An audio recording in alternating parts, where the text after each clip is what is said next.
सरकार सुनने के लिए तैयार नहीं है। इस सरकार की नीति और नीयत पे अपने को सवाल है। इस सरकार इसका स्टेट के अंदर खाली जाति के नाम पे आपस में झगड़ा लगाकर इस मुल्क के अंदर जो है इंतशार फैला रही है। वरना सरकार अगर इस बात पर अगर नहीं मानती तो आने वाले दिनों में जनता समिति जो कॉल देगी उसके ऊपर हम पूरी ताकत के साथ आने वाले दिनों में हो सकता है स्ट्राइक के लिए भी जाएंगे। महंगाई के अंदर आज हमारे को जीना मुश्किल हो गया है। इलेक्शन से पहले जो है हमारे डिमांड्स को पूरे करें, वरना 1,30,000 एम्प्लॉइज फिर जो है ये रोडों पे डरेंगे।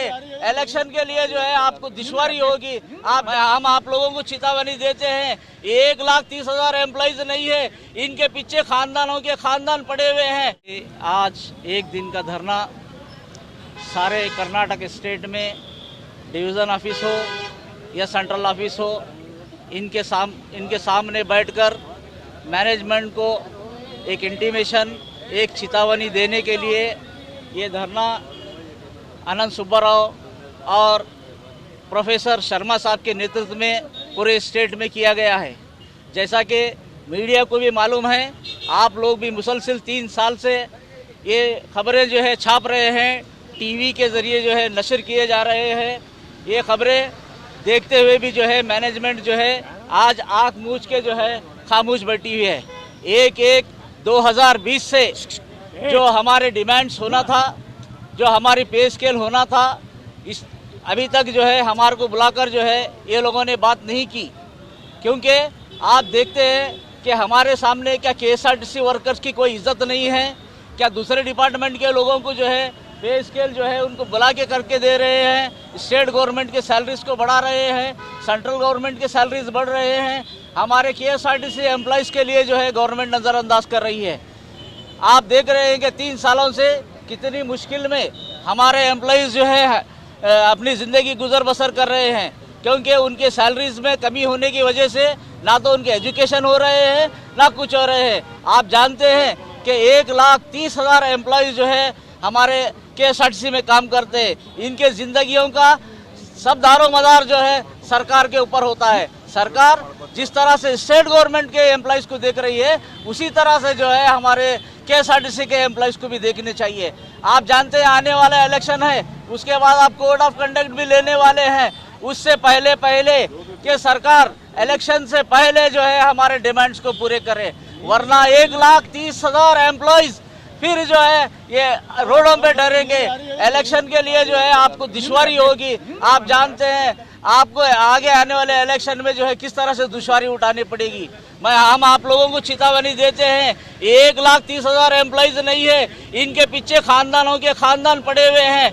ये खानदान अगर से नर्वस हो जाएंगे तो ये आप लोगों को भी भारी पड़ सकता है। हम जो है आज मीडिया के ज़रिए या टीवी के ज़रिए या आप लोग पेपर के ज़रिए आप लोगों को ये मैसेज देना चाहते हैं कि मैनेजमेंट इमीडिएट जो है हमारे जंटी क्रिया समिति को बुलाकर उनके अध्यक्ष को, उनके प्रेसिडेंट को,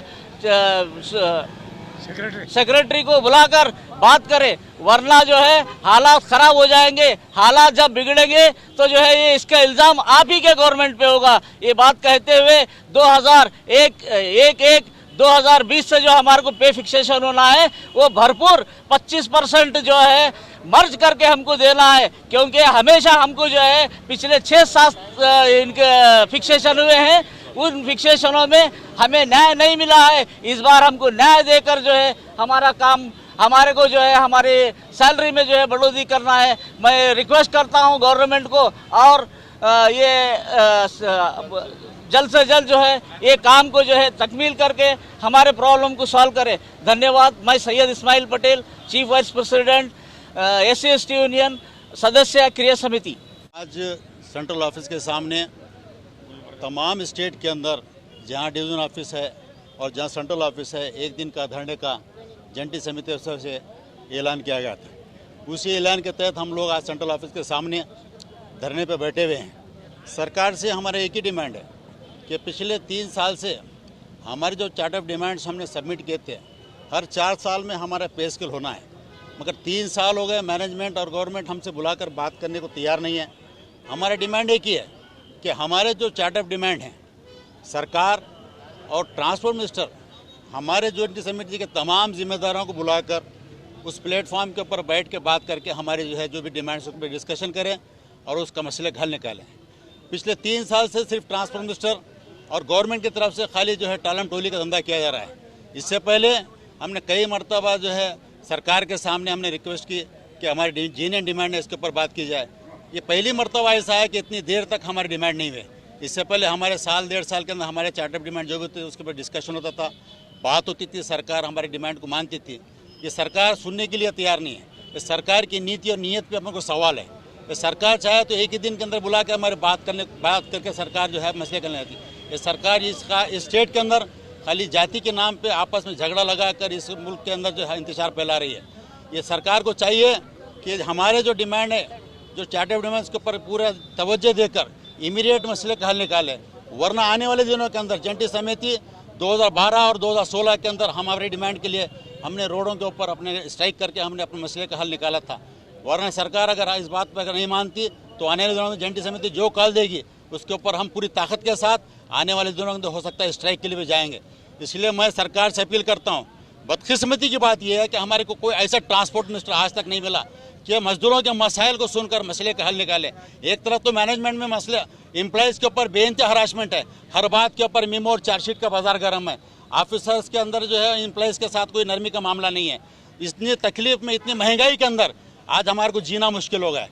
सरकार से हमारी डिमांड है कि हमारे कोई ऐसे ऐसे कोई दूसरे डिमांड नहीं है। हमको जीने के लिए हमारा पे स्केल अच्छी तरीके से कर मसले का हल निकाल के करके देंगे, मेरे को उम्मीद है। वरना आने वाले दिनों के अंदर फिर एक मरतबा अगर सरकार हमारी बात को नहीं मानती तो पूरी बस को पूरे कर्नाटक के अंदर फिर बंद करके हम अपना डिमांड को फुलफिल करना हम जानते हैं।